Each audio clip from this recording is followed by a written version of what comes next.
यार ये Saturday nights main event ना हो गया बल्कि ये कलेश ही हो गया। भूल जाओ अब सेथ रॉलिंस और पॉल हेमन की फैक्शन से रिलेटेड जो भी सपने आपने संजोए थे। And yes, Goldberg is now retired. Okay, hello chatters, my name is Rohit and you are watching Wrestle Chatter. तो आज इस वीडियो में रिव्यू करने वाले हैं, रिएक्ट करने वाले हैं जुलाई के इस सैटरडे नाइट्स मेन इवेंट के एडिशन को। और बहुत ही मिक्स्ड सी मेरी फीलिंग है। कुछ चीजों को लेके एक्सपेक्टेशन से ऊपर का मामला गया है, कुछ ऐसा हो गया जो बिल्कुल नहीं होना चाहिए था। एंड यस, साइड में इसके अराउंड और भी हमको कुछ चीजें पता चली, तो सब कुछ आपको इस वीडियो से पता चल जाएगा। लेकिन भाई प्रथा के अनुसार अगर आप इस वीडियो को लाइक कर दोगे तो मेरे दिल को थोड़ा सा अच्छा लग जाएगा। डेली आपके लिए कॉन्टेंट इस चैनल के ऊपर लाया जाता है। तो सबसे पहले जो शो की स्टार्टिंग है वो होती है रैंडी ऑर्टन और ड्रू मैकिंटायर के मैच से। अब यहाँ पे दोनों में से कोई भी बंदा जीते या हारे, सबको पता है कि ये सेटअप होना था समर स्लैम के टैग टीम मैच के लिए। शुरुआत में हमने देखा कि ड्रू मैकिंटायर जो है रैंडी ऑर्टन को उनके ही वो टेबल वाला जो स्वाद है वो चखा रहे होते हैं, लेकिन उसके बाद रैंडी ऑर्टन ने काउंटर करके जो 3 बार उनको टेबल पे उनकी जो बैक है वो पटका है स्पाइक डीडीटी के लिए। उसके बाद वो जाते हैं आरकेओ के लिए जाते हैं, लेकिन कभी इतिहास में ऐसा नहीं हुआ कि वो आरकेओ जो है सीधा जाके लग जाए। वैसा फिर से यहाँ पे होता है क्योंकि लोगन पॉल ने उनको जो है डिस्ट्रैक्ट कर दिया और इसका फायदा उठाया ड्रू मैकिंटायर ने। उन्होंने क्लेमोर हिट करी बट उस पे जो है रोप ब्रेक से रैंडी ऑर्टन ने उसे वो कर दिया था। पता था एक फिनिशर के ऊपर वैसे भी काम यहाँ पे खत्म होने वाला नहीं था। अब इसके बाद कहानी क्या होती है कि ये जो जेली रोल और लोगन पॉल जिनको अब इस वाली स्टोरी लाइन में लेके आए हैं, रिंग साइड पे काफी ज्यादा लड़ रहे होते हैं और धक्का मुक्की हो गई इनके बीच में। और जेली रोल को इतना उन्होंने परेशान कर दिया लोगन पॉल ने कि उन्होंने बड़ी जोर से धक्का दे दिया और वो जो लोगन पॉल है वो गिर जाता है। अब इस दौरान ड्रू मैकिंटायर हो गया बिजी ये सारी चीजें देखने में और इसका फायदा रैंडी ऑर्टन ने उठाया है। एक आरकेओ उन्होंने हिट किया ड्रू मैकिंटायर को और मेरे लिए ये शॉकिंग है कि ड्रू मैकिंटायर इस मैच में पिन हो गए। रैंडी ऑर्टन ने सिर्फ एक आरकेओ में ड्रू मैकिंटायर को इस मैच में हरा दिया। अब देखो मेरे को ऐसा लग रहा है कि जो एसएनएमई के मैचेस हैं, तो क्योंकि इसमें बीच में कमर्शियल्स होते हैं, एड्स होते हैं, तो ये ठीक है मैचेस बना देंगे, लेकिन कभी बहुत ऐसे लंबे टाइप के मैचेस नहीं होंगे इसमें अरे ये हो रहा है वो हो रहा है, क्योंकि उनको पता है बीच में जो कमर्शियल्स है वो आते हैं। तो ये थोड़ा जल्दीबाजी से काफी रश्ड वाले मैचेस लगते हैं। तो पहले तो शॉकिंग विक्ट्री मिल गई है रैंडी ऑर्टन को। देखो मैं बोल रहा हूँ शॉकिंग विक्ट्री मिल गई है क्योंकि उम्मीद नहीं थी कि रैंडी ऑर्टन मैच जीतेगा जिस हिसाब से ड्रू मैकिंटायर को वापस लेके आए थे। बट कुछ भी कर लेते दोनों में से किसी एक के साथ तो बुरा होना ही था। अब इसके बाद जो है लोगन पॉल को गुस्सा आ गया, उन्होंने आके वन लकी पंच वो हिट कर दिया रैंडी ऑर्टन को। इसके बाद जेली रोल को भी दिखाते हैं कि बंदा क्या बचाएगा रैंडी ऑर्टन को। वो आता है, उसके बाद उन्होंने धक्का दिया, हटाया और उसके बाद जब वो देख रहे होते रैंडी ऑर्टन के हालात ठीक हैं या फिर नहीं, उसी पॉइंट पे ड्रू मैकिंटायर ने आके अपनी क्लेमोर जड़ दी उनके सीधा हेड पे। और बाद में हमको शो में जाके ये भी पता चला कि समर स्लैम के लिए इन्होंने ये जो इनका टैग टीम मैच है उसको ऑफिशियल कर दिया है। तो फिलहाल अब आपको इस मैच से सफर करना पड़ेगा। और एक बात नोट करने वाली ये कि अगर आपको लग रहा है कि मैच में ऐसा क्या है कि टैग टीम बना दिया कि बहुत प्रॉब्लम हो गई, प्रॉब्लम इस मैच से नहीं है, प्रॉब्लम इस चीज से है कि ड्रू मैकिंटायर और रैंडी ऑर्टन का कुछ बहुत खास अलग हो सकता था, लेकिन क्योंकि इनको वो सेलिब्रिटी वाला मैच करना है तो ये चीज इसके आड़े आ रही है, जिसकी वजह से इनको थोड़े बड़े स्टार भी चाहिए थे। और क्योंकि टैग टीम मैच में जेली रोल को डालेंगे तो थोड़ा सा बंदा तब जाके तो कंफर्टेबल होगा, वरना सीधा उसको सिंगल्स मैच में डाल दिया तो कहानी कुछ भी हो सकती है। तो ये चीज यहाँ पे इस समय प्रॉब्लमैटिक है। इसके बाद शो पर अगला मैच आता है यूएस चैंपियनशिप के लिए solo Sikoa versus Jimmy Uso के बीच में। और मुझे एक बात बताओ, ये जो सोलो सिकोवा का जब पूरा फैक्शन, इसकी जो पूरी गैंग एंट्री मारती है, ये मेरे को ही ऐसा लगता है या फिर डेंजरस होने के साथ साथ वो फनी भी लगते हैं। पता नहीं क्यों, ऐसा नहीं कि वो कुछ फनी कर रहे होते, लेकिन जब वो आते पता नहीं फनी से लगता है कि ओहो इनकी अब अपनी अलग नई टीम बन गई है। स्पेशली जेसी मटेओ को देख के पता नहीं मुझे हंसी सी क्यों आती है। एक तो पता नहीं क्यों वो टोटल पूरा पैकेज देख के मुझे हंसी आ जाती है। अब उसका रीजन मुझे भी नहीं पता, किसी दिन पता चलेगा तो बताऊंगा कि ये रीजन है। अब ये सारे लोग अपनी एंट्री मारते हैं, उसके बाद मैच स्टार्ट होता है तो जिमी ऊसो काफी अग्रेसिव इसमें लग रहे थे। और रिसेंटली जिमी ऊसो की बुकिंग मुझे थोड़ी सी अलग लग रही है कि जैसे कि इसको भी ये थोड़ा सा सीरियस दिखा रहे हैं। वरना पहले तो ऐसा था जिमी ऊसो कहीं पे भी आएगा चला जाएगा, इसको मारो पीटो कोई उससे लेना देना नहीं है। बट जिमी ऊसो ने यहाँ पे जो थोड़ा सा कैरेक्टर है वो दिखाया। स्पिनिंग सोलो के ऊपर क्या एक पर किकआउट होना शुरू हो चुका है, क्योंकि एक जमाना मुझे याद है जब ये सोलो सिकोवा का फिनिशर था, तो क्या अब इसको फिनिशर वाले तरीके से नहीं देखा जाता। तो ये मेरे को लगा कि भाई एक स्पिनिंग सोलो मारा उन्होंने और जिमी ऊसो ने एक के ऊपर एक किकआउट कर दिया। अब आगे मैच प्रोग्रेस करता है, जिमी ऊसो ने जो है वो एप्रन के ऊपर सुप्लेक्स लगाया, वो बिल्कुल कॉर्नर वाला जो सबसे हार्ड एरिया होता है पूरे मैट का, पूरे कैनवस का, तो वो थोड़ा सा खतरनाक वाला स्पॉट था।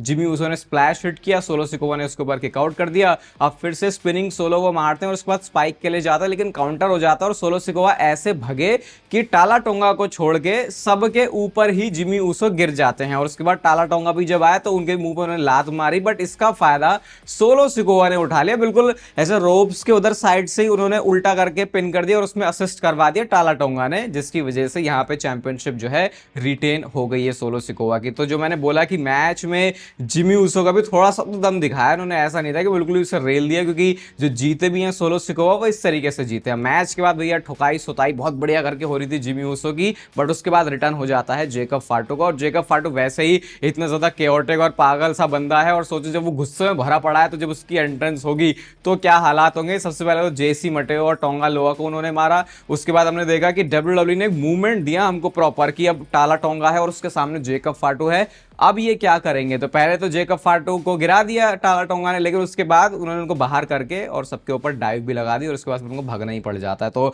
जेकब फाटू का रिटर्न हुआ, टाला टोंगा को भी स्ट्रॉन्ग दिखाना है। वो जो दोनों चीजें डब्ल्यूडब्ल्यू ने मतलब दिखा दी कि ऐसा भी नहीं कि कोई जेकब फाटू को एक तरफा दिखाया फिर टाला टोंगा को भी। और जब टाला टोंगा रिंग में खड़ा होता है ना भाई, वो बिल्कुल ही अलग चमकता है। तो अगर इस चीज के ऊपर डब्ल्यूडब्ल्यू अच्छे से कैपिटलाइज करे तो इस बंदे के साथ काफी कुछ इंटरेस्टिंग चीजें करने की पोटेंशियल तो है, अगर डब्ल्यूडब्ल्यू यहां पे चीजें फंबल ना करे। इसके बाद शो पर अगला मैच आता है Seth Rollins versus Alan Knight का। और भाई यहाँ पे तो बहुत तगड़ी वाली डिसअपॉइंटमेंट हो गई है।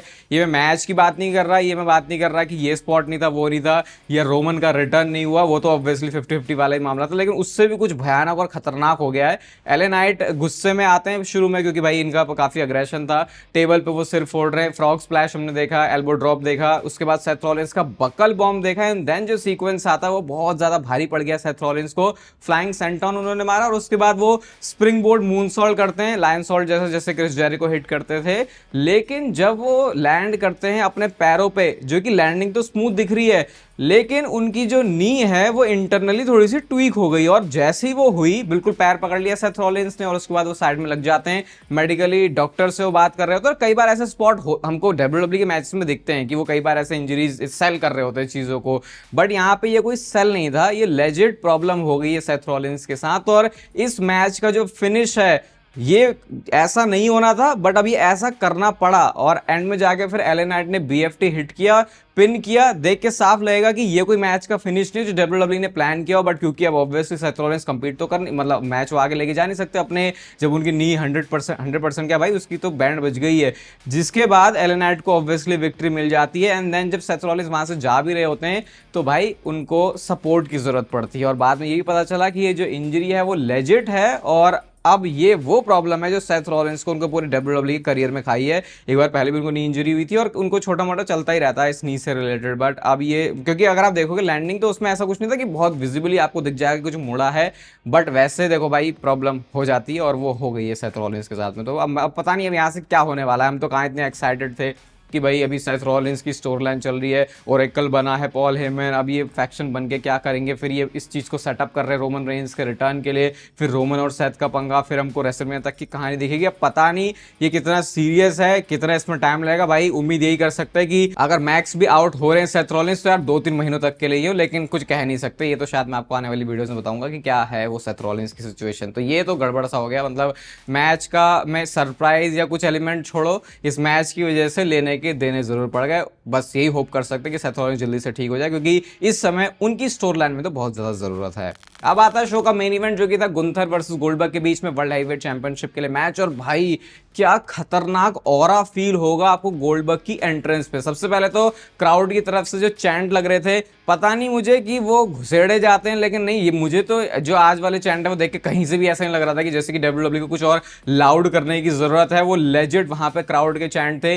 गोल्डबर्ग की एंट्रेंस होती है और वहां पे डब्ल्यूडब्ल्यू ने ना जो WCW का सिक्योरिटी वाला ओजी बंदा था जो पहले गोल्डबर्ग के साथ एंट्रेंस करता था, उसको भी वो लेके आते हैं। हालांकि अब वो बूढ़ा हो चुका है तो वो ऐसी सिक्योरिटी वाली फील नहीं दे रहा था, लेकिन वही नॉस्टैल्जिया वाली चीज वो कर रहे थे। साथ में गोल्डबर्ग के बेटे भी थे यहाँ पे, तो वो भी काफी अच्छा सा जेस्चर लगा। बिल्कुल फिट लग रहे हैं गोल्डबर्ग, ऐसा लग नहीं रहा है कि ये बंदा सही में अपना रिटायरमेंट मैच लड़ने के लिए जा रहा है। मैच की स्टार्टिंग होती है और यही मेन कहानी थी कि क्या गोल्डबर्ग 2 मिनट से ज्यादा के मैचेस देगा या फिर मैचेस के अंदर सिर्फ jack hammer, spear, sleeper hold, power bomb यही सब होगा। लेकिन इस मैच को उन्होंने लिटरली मैच की तरह ही चलाया है, कुछ ऐसे कि जैसे कि गोल्डबर्ग भी स्टेटमेंट देना चाह रहा है, भाई मुझे अंडर एस्टिमेट मत करो, मैं लंबे मैचेस भी दे सकता हूं। थोड़ा थोड़ा चेन रेसलिंग टाइप से शुरू करते हैं। गुंथर ने चॉप हिट करना शुरू किया, गोल्डबर्ग को उसका कोई फर्क नहीं पड़ रहा।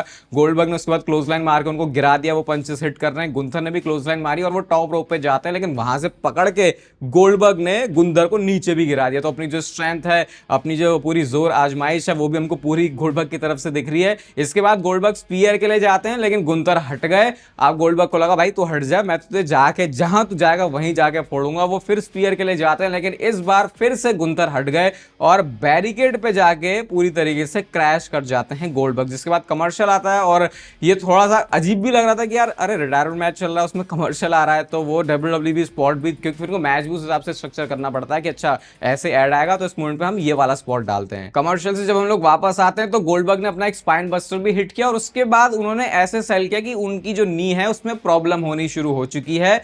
गोल्डबर्ग स्पीयर के लिए जाते हैं, फिर से गुंतर हट गए और भाई इस बार जाके वो लगता है सीधा रेफरी को। और जैसे ही रेफरी का कांड हो जाए मैच में तो आप समझ लो कि कुछ चीजें नेक्स्ट लेवल पे जाने वाली हैं। इसके बाद गुंथर ने जो गोल्डबर्ग का नी ब्रेस है जो कि उनको सपोर्ट कर रहा था मैच में, उसी को उतारा और उसी ब्रेस से जाके वो मारना शुरू कर देते हैं। रिंग साइड पे वो जाते, रिंग साइड पे थे गोल्डबर्ग के बेटे और उसके बाद जाके उससे उन्होंने बहस करना शुरू कर दिया और बेटा भी बड़ा गुस्से में था, भाई अब तो वो हट्टा कट्टा चौड़ा पूरे गोल्डबर्ग के जैसा ही हो गया है। अब वो पहले वाला गेज बच्चा नहीं रहा, वो कूद के आते हैं लेकिन सिक्योरिटी वाले बंदों को जो है रोकना पड़ जाता है। और इन्हीं सारी चुल के चक्कर में गुंथर को एक चीज जो है भारी पड़ गई। वो जैसे रिंग में एंटर करते हैं बिल्कुल गोल्डबर्ग रेडी थे स्पीयर हिट करने के लिए। स्पीयर उन्होंने हिट किया, जैक हैमर के लिए वो उठाते हैं और बहुत सारे लोगों के लिए ये वो मूवमेंट था कि क्या यहां पे चीजें अच्छे से एग्जीक्यूट हो सकती हैं, और गोल्डबर्ग ने जैक हैमर बहुत अच्छी तरीके से एग्जीक्यूट किया भी है, साथ में अपनी नी को सेल करते हुए। जैक हैमर उन्होंने हिट किया और जैसे उन्होंने हिट किया, रेफरी वहां पे कोई था नहीं तो उन्होंने अपनी नी को सेल किया। उस वजह से पिन आप कह सकते हो काउंट करने में थोड़ा सा टाइम लगा और जब वो काउंट करते तो उसके बाद गुंथर ने उसके ऊपर किकआउट भी कर दिया।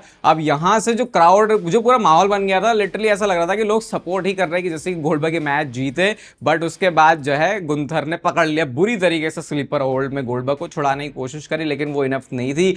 गोल्डबर्ग पास आउट कर जाते हैं और एज एक्सपेक्टेड यहाँ पे जो गुंथर हैं उन्होंने अपनी वर्ल्ड हेवीवेट चैंपियनशिप को रिटेन कर लिया है। और ये सही में गोल्डबर्ग का रिटायरमेंट मैच है, बहुत मस्त तरीके से डिलीवर किया उन्होंने। भाई फ्लावर्स जो हम देते हैं वो हमको गोल्डबर्ग को देने चाहिए, क्योंकि इस तरीके से अगर कोई बंदा अपना रिटायरमेंट मैच करके जाए तो मुझे लगता नहीं है कि वो किसी भी तरीके से अपने करियर से डिससेटिस्फाइड हो सकता है फिर उसकी एंडिंग से, क्योंकि बहुत सारे लोगों का करियर अच्छा रहता है लेकिन रिटायरमेंट अच्छा नहीं होता। बट वो चीज हम लोग गोल्डबर्ग के लिए नहीं कह सकते। उसके बाद एक छोटा सा प्रोमो भी था जो कि उन्होंने बीच में ही काट दिया, पता नहीं क्यों। वो माइक पे आते हैं पूरे अपनी फ्रेंड्स एंड फैमिली के साथ वो हैं और कहते हैं कि देखो अटलांटा में मुझे याद नहीं कि शायद मैं हारा हूं, तो उसके लिए वो थोड़ा अपोलोजाइज भी करते हैं लेकिन थैंक यू भी बोलते हैं कि तुम सारे लोगों के बिना मैं ये सारी चीजें नहीं कर पाता। ओवरऑल देखो मैं 3.5 स्टार रेट करूंगा एसएनएमई को, क्योंकि ये जो मेन इवेंट वाला था एंगल वो सबसे बेस्ट लगा। बाकी तो फिर यही ऐसी था कि बस इन्होंने शो लेके आना है, उस हिसाब से शो लेके आ गए। बट इसके अराउंड जो इस पूरे एसएनएमई से पहले चीज हुई वो भी मैं आपको बताता हूं। नेगेटिव चीज हमको सेथ रॉलिंस के बारे में पता चली है, लेकिन एक बहुत तगड़ी पॉजिटिव प्रोग्रेशन हुई और वो क्या है,